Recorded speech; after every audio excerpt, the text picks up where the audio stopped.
has clapped back at Cathy Engelbert. And this is a great post here from Sophie. So Sophie Cunningham on Instagram. So get ready to take your fine, Sophie. Get ready to take your fine. The WNBA may have hoped the firestorm was dying down, but Sophie Cunningham just reignited it. After Cathy Engelbert's shocking remarks about Caitlin Clark, Cunningham blasted her publicly, and Lexi Hull quickly backed up Nneka Collier's explosive claims. Now the commissioner faces even more backlash, raising the question, has Engelbert completely lost her grip on the league? People only know Cathy because of Caitlin. She's the most delusional leader our league has ever seen. And it shouldn't even be about our commissioner in the first place. She's not wrong about that. It is very clear that Cathy Engelbert is pissed off that she's not the face of the league. Here we go again. Another day, another WNBA controversy. And no surprise, it all leads back to the same person who somehow manages to make things worse week after week. Commissioner Cathy Engelbert. At this point, she might as well hand out fine sheets to every player the moment they step into practice, because clearly, in today's league, speaking your mind has become the ultimate offense. So let's break this down clearly and see how we got here. Thank you all for your time today. I have prepared a statement that I would like to make before taking any questions. All right. So first of all, I'd like to congratulate the Mercury for advancing to the finals. And I want to be clear, this conversation is not about winning or losing. It's about something much bigger. The real threat to our league isn't money, it isn't ratings, or even missed calls, or even physical play. It's the lack of accountability from the league office. Since I've been in the league, you've heard the constant concerns about officiating, and it has now reached levels of inconsistency that plague our sport and undermine the integrity in which it operates. Sophie Collier kicked off the firestorm with a press conference that felt less like an exit interview and more like a full-on carpet bombing. She blasted Engelbert as tone-deaf, accused the league of brushing off officiating disasters, and went straight for the jugular, saying WNBA leadership doesn't value its players. Those weren't paraphrased words either. She flat out said it. They don't value the players, they don't care about the product, and they've let officiating become a joke. Whether the league cares about the health of the players is one thing, but to also not care about the product we put on the floor is truly self-sabotage. Year after year, the only thing that remains consistent is the lack of accountability from our leaders. Sorry, I had to walk here in my boot. I'm kind of out of breath. The league has a buzzword that they've rolled out as talking points for the CBA as to why they can't pay the players what we're worth. That word is sustainability. But what's truly unsustainable is keeping a good product on the floor while allowing officials to lose control of games. Fans see it every night. Coaches, both winning and losing, point it out every night in pregame and postgame media. Yet leadership just issues fines and looks the other way. Collier didn't stop there. She exposed private conversations with Engelbert that left jaws on the floor. When Collier brought up officiating concerns, Engelbert allegedly dismissed her with, "Only losers complain about refs." Think about that. A commissioner calling her own athletes whiny losers. Brilliant leadership, right? That's like a boss strolling into a meeting and telling employees, if you don't like the broken air conditioning, you're just lazy complainers. At Unrivaled this past February, I sat across from Cathy and asked how she planned to address the officiating issues in our league. Her response was, well, only the losers complain about the refs.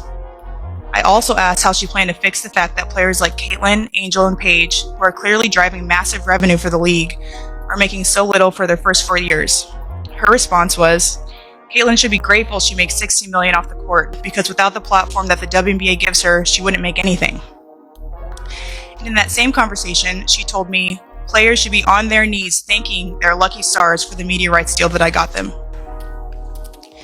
That's mentality driving our league from the top. We go to battle every day to protect a shield that doesn't value us. The league believes it succeeds despite its players, not because of them. And it got worse. Collier claimed Engelbert even downplayed Caitlin Clark's impact, saying Clark should be grateful for the WNBA because without it, she wouldn't have sponsorship money. Excuse me? Clark was already cashing massive nil deals at Iowa, selling out arenas, and turning women's basketball into prime time before Engelbert ever entered the picture. To suggest Clark owes her success to the league is laughable. It's actually the opposite.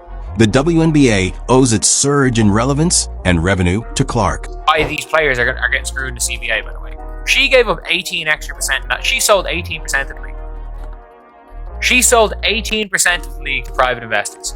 Yes, the league might have needed that 18% initially, but if she had not made that deal 2 years ago, 2 years before the Caitlin Clark boom, like, this is how bad it's gotten. Troy Dan is tweeting about it. You guys know how crazy this is.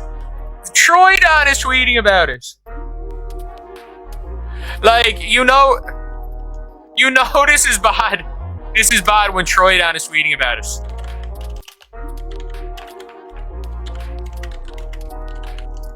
Like, I'm not, like, this is bad. And Sophie's on the money. The WNBA meltdown. Sophie, Lexi, and Nafisa lead the revolt against Cathy Engelbert. Here we go again. Another day, another headline, and no surprise. It all comes back to the one person who somehow makes things worse every single week. Commissioner Cathy Engelbert. At this point, she might as well hand every player a fine sheet the moment they step into practice. Because apparently, in Engelbert's WNBA, speaking your mind is the new crime that lets break it down, because the situation just went from bad to catastrophic. Nafisa Collier lights the fuse that IT all started with Nafisa Collier. Her season-ending press conference wasn't an exit interview. It was a full-blown scorched earth campaign. She didn't mince words. She torched Engelbert publicly. Collier accused WNBA leadership of being tone-deaf, ignoring officiating disasters, and flat-out refusing to value the players themselves. And just so we're clear, that's not me paraphrasing. Those were her exact words. They don't value the players. They don't care about the product. They've let officiating spiral into a joke. Think about the weight of that. One of the league's most respected veterans standing up and saying the WNBA doesn't care about the players or the game. That's not a critique. That's an indictment. But Collier wasn't finished. She pulled back the curtain on private conversations with Engelbert that stunned fans, media, and even players. According to Collier, when she raised concerns about refereeing, Engelbert brushed her off with, "Only losers complain about refs." Imagine that. You're the commissioner of a professional sports league, and you basically call your own athletes whiny losers for raising legitimate concerns about the quality of officiating. That's not leadership, that's arrogance. It's the equivalent of a CEO walking into a staff meeting and telling the employees, "If you don't like the broken air conditioning, you're just lazy complainers." Brilliant move, Cathy. Truly. Caitlin Clark enters the crossfire. Then came the part that pushed this from bad to explosive. Collier alleged Engelbert dismissed Caitlin Clark's value to the league, claiming Clark should be grateful the WNBA gave her a platform. According to Engelbert, without the league, Clark wouldn't be making money off sponsorships. Excuse me? That's where jaws hit the floor, because here's reality. Clark was pulling in massive nil deals at Iowa before she ever stepped foot into the league. She was selling out arenas. She was turning women's basketball into primetime television. She had millions tuning in to watch her play in college. Clark didn't need the WNBA to become a star. If anything, the WNBA needed her. The TO claim otherwise is laughable. Actually, it's insulting. It's the equivalent of telling Taylor Swift she should thank a karaoke bar for letting her sing. And that's where Engelbert's credibility really began to crumble. Because fans know the truth. The league owes its recent surge in relevance to Caitlin Clark, not the other way around. Sophie Cunningham blows the doors off. The WNBA might have hoped the firestorm would die down. But then Sophie Cunningham logged on, and that hope went up in smoke. Sophie has never been shy. She's fiery on the court, fiery in interviews, and she doesn't bite her tongue. So when Engelbert's "Clark should be grateful" line hit the internet, Sophie torched her, publicly, brutally, and without hesitation. Her words, "Cathy Engelbert is the most delusional leader our league has ever seen and should never be commissioner in the first place." Boom. Mic drop. That wasn't some rookie trying to grab attention. Sophie has been around. She's built her brand. She's part of the league's growth. When she calls out the commissioner with that kind of fire, it signals something bigger.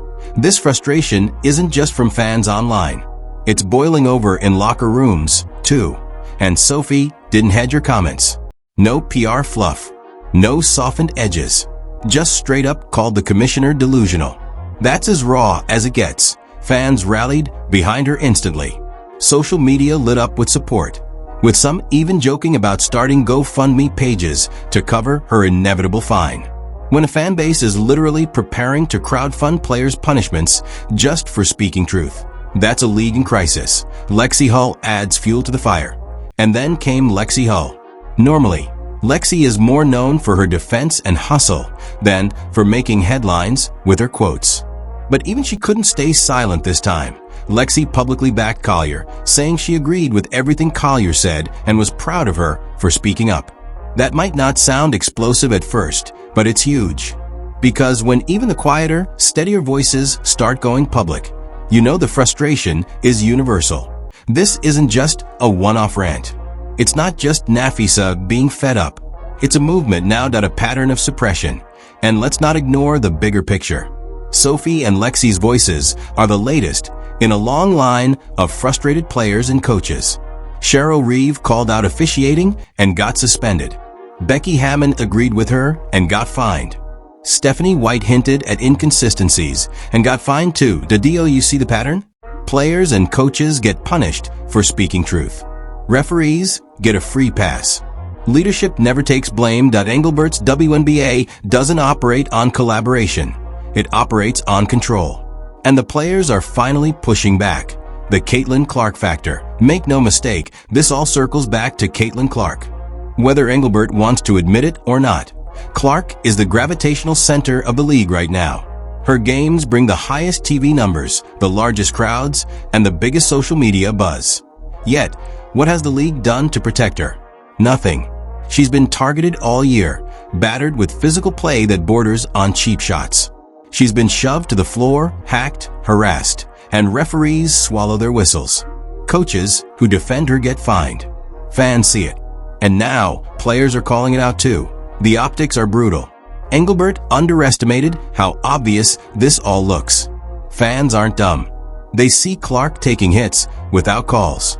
They see stars punished for speaking up. And now they see the commissioner herself downplaying Clark's importance. That's a PR disaster you can't spin away with press releases. The larger problem, leadership. This isn't just about refereeing. It's not just about Clark. It's about leadership. Or rather, the complete lack of it. Engelbert runs the WNBA like a corporate CEO, not like a commissioner who understands athletes. She brags about billion-dollar media deals, but ignores the human side of the league. Players get injured, silence. Fans complain about the physicality, shrug. Coaches ask for consistency. Find them that are the leadership style that prioritizes spreadsheets over people. And in a league built on connection between players and fans, that's a fatal flaw. Collier said it best. There's no accountability from the top. None. Players are fined. Coaches are suspended. But refs? Never held accountable. Leadership? Never takes blame, and fans notice the looming CBA war if there's another storm brewing. The WNBA is heading into a new collective bargaining agreement, CBA negotiation. Players want charter flights, better salaries, and safer conditions. Engelbert keeps hiding behind the word sustainability, like it's a magic shield against criticism. Meanwhile, the league brags about billion-dollar media deals. You can't cry poor while cashing billion-dollar checks.